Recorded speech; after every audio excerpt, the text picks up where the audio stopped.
Hello everyone, कैसे हैं आप। मैं आपकी टीचर पूनम शर्मा लेके आई हूँ आपके लिए 8th क्लास एसएसटी से आवर पास्ट थर्ड का पार्ट 1 से चैप्टर नंबर 1 के question answer one liner how, when and where. जो हमारा चैप्टर जिसका नाम है हाउ, व्हेन एंड वेयर। बने रहिए मेरे साथ, वीडियो को लाइक कर दीजिए, चैनल को सब्सक्राइब कर दीजिए और बेल आइकन को प्रेस कर दीजिए। साथ में अपने रिलेटिव को भी शेयर भी कर दीजिएगा। देखिए दोस्तों, आज मैं आपको वन लाइनर क्वेश्चन कराने वाली हूं जो आपके लिए काफ़ी बेनिफिशियल रहने वाले हैं। अगर आपको ये सारे वन लाइनर क्वेश्चन लर्न हो जाते हैं तो आप इससे रिलेटेड जो 2 मार्क्स के 3 मार्क्स के जो क्वेश्चन आते हैं वो अपनी तरफ से बना सकते हो। जो आपके टेक्स्ट के अंदर एनसीईआरटी बेस्ड क्वेश्चन है, सारे टेक्स्ट के अंदर जो आपके जो अंडरलाइन करके कुछ वर्ड दिए होते हैं तो वो सारे के सारे मैं इसमें इंक्लूड करने वाली हूँ। Okay, are you ready? So let's get start today's class. What were the historians fascinated with? The historians were fascinated with dates. यहाँ पर फैसिनेटेड का मतलब होता है शौकीन होना, मोहित होना, लगाव होना। कहते जो हिस्टोरियन है वो किसके प्रति ज्यादा लगाव रखते थे या फिर किसके प्रति फैसिनेटेड थे? वो थी डेट्स। किसके प्रति थी भाई? वो क्या थी? डेट्स थी। अब नेक्स्ट क्वेश्चन है what was history synonyms with? History synonyms with dates. Who was the first Governor General of India? कौन था भैया? Warren Hastings was the first Governor General of India. Next question is here. When did Warren Hastings become the Governor General of India? जो पहले governor general थे वो कब बने थे भैया? 1773 में। Who was the last Viceroy of India? Lord Mountbatten was the last Viceroy of India. The next question here. When was the advertisement for the Lipton tea published? जो लिप्टन चाय है, ठीक है, जैसे टाटा चाय है, टाटा टी है, लिप्टन टी है, मार्बल टी है, समथिंग एग्जाम्पल होते हैं ना चाय के, तो इस तरीके से लिप्टन भी टी है। तो ये पहली बार इसकी जो विज्ञापन कब आया था? 1922 में आया था। What did the advertisement of Lipton tea suggest? ये क्या सजेस्ट करती है? The advertisement of Lipton tea suggested that royalty all over the world is associated with this T. कहते कि जो राजसी जुड़ा हुआ है इस चाय से, यानी कुछ समय काफी मात्रा में जो काफी फेमस मानी जाती थी, काफी प्रसिद्ध थी ये चाय। ठीक है, चलते हैं नेक्स्ट क्वेश्चन पे। हु वाज जेम्स मिल? भैया जेम्स मिल कौन थे? कौन थे James mill? James mill was a famous, कौन थे भैया? A famous Scottish economist. कौन थे वो? ए फेमस स्कॉटिश इकोनॉमिस्ट थे वो, एंड पॉलिटिकल फिलोसफर थे। Which book did James Mill write in 1817? जो जेम्स मिल है उन्होंने कौन सी बुक लिखी थी 1817 में? उस बुक का नाम था a history of British India.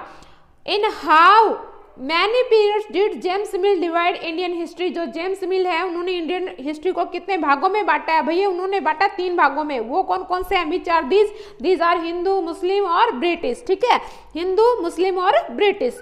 Why do we divide history into periods? हम जो हिस्ट्री है, इतिहास है, उसको पीरियड्स में क्यों बांटते हैं? What was the reason behind it? We divide history into periods in an attempt to capture the characteristics of a time. समय से रिलेटेड विशेषताओं को जानने के लिए कि कौन कौन किस समय की कौन कौन सी विशेषताएं, ये सब कैरेक्टरिस्टिक्स माने होती है विशेषताएं। What did James Mill think about Asian civilisation? जो जेम्स मिल थे उनके क्या विचार रहे हैं एशियन सभ्यता के, एशिया की सभ्यता के प्रति? तो James mill thought that all Asian societies were at a lower level of civilization than Europe। कहते उनका मानना था कि जितने भी एशिया की जो सोसाइटी हैं वो लोअर लेवल पे थी सभ्यता के रूप में। ठीक है, किसकी अपेक्षा? यूरोप की अपेक्षा। यानी कि यूरोप में ज़्यादा सिविलाइज था और जो सोसाइटी ज़्यादा सिविलाइज थी किसके बजाय? एशिया सोसाइटी, एशिया सिविलाइजेशन की बजाय। नेक्स्ट क्वेश्चन देखिए, how do the Indian historians divide Indian history? जो इंडियन ऐतिहासिककार हैं वो इंडियन हिस्ट्री को, देखो आपको कंफ्यूज नहीं होना है।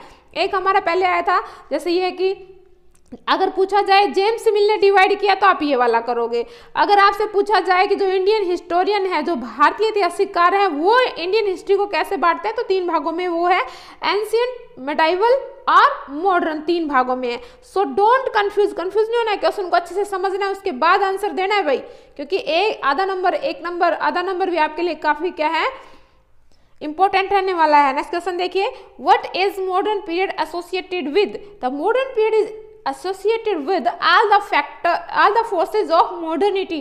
कौन कौन सी फोर्सेज है भैया? साइंस है, रीजन है, डेमोक्रेसी है, बर्टी है और इक्वालिटी है। ठीक है, लिबर्टी, सॉरी बर्टी नहीं है, लिबर्टी है इधर। ठीक है, लिबर्टी।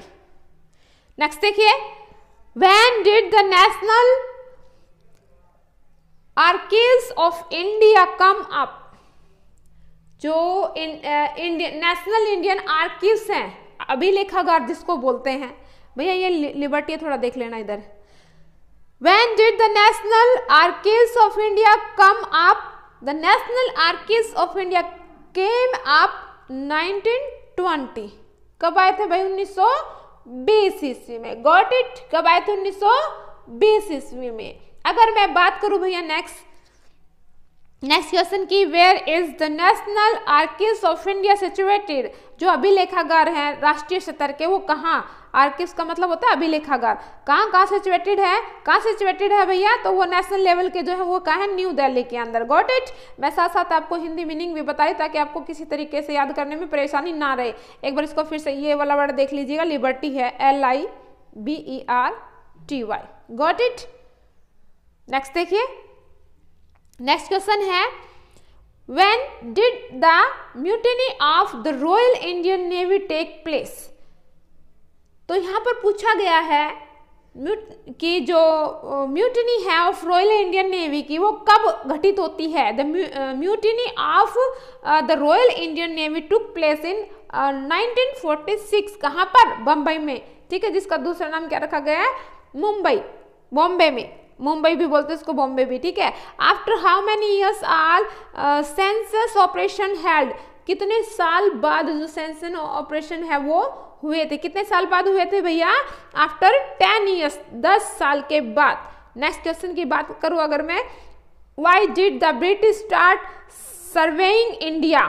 जो ब्रिटिश वाले हैं उन्होंने इंडिया के अंदर सर्वे करना क्यों स्टार्ट किया था?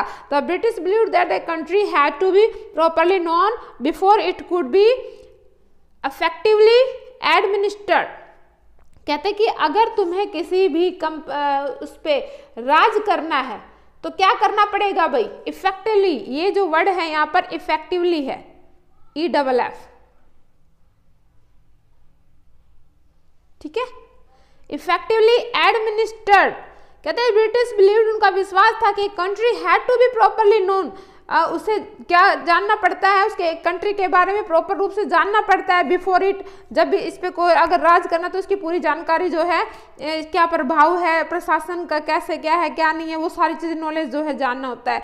When did James Mill right his famous book? James मिल ने अपनी जो प्रसिद्ध बुक है ए हिस्ट्री ऑफ ब्रिटिश इंडिया। ठीक है, व्हेन डिड जेम्स राइट, कब लिखी थी भैया? ये लिखी थी 1817 में। What is colonial? कॉलोनियल होता क्या है? A period of British rule.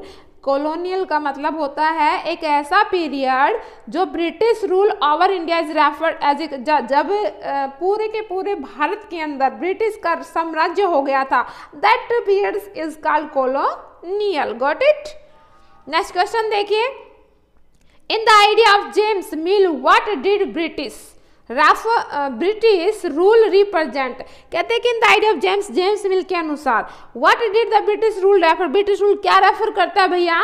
In the idea of James Mill the British rule refer to the forces of progress, the forces of progress and civilisation.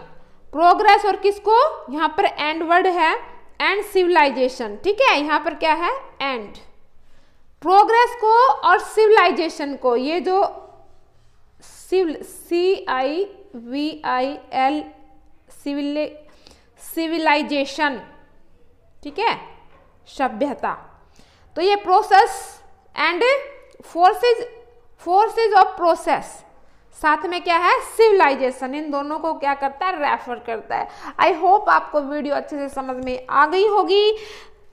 अगर बाकी की आपको वीडियो 6 to 8 से related आपको SST का सारा मटेरियल जो है यहाँ पर फ्री ऑफ कॉस्ट अवेलेबल होने वाला है। बस आप वीडियो को देखते रहिएगा और अपने नोट्स अगर आप नोटबुक में भी बनाना चाहो तो बना सकते हो, अदरवाइज आप डेली के डेली एक एक दो वीडियो देखते रहिएगा ताकि अच्छे से आप लर्न भी, जब भी आपका मन करे लर्न करने के लिए तो फटाक से वीडियो ओपन करो और फटाक से याद कर लो। मिलते हैं नेक्स्ट वीडियो में नेक्स्ट टॉपिक के साथ, तब तक के लिए goodbye and take care.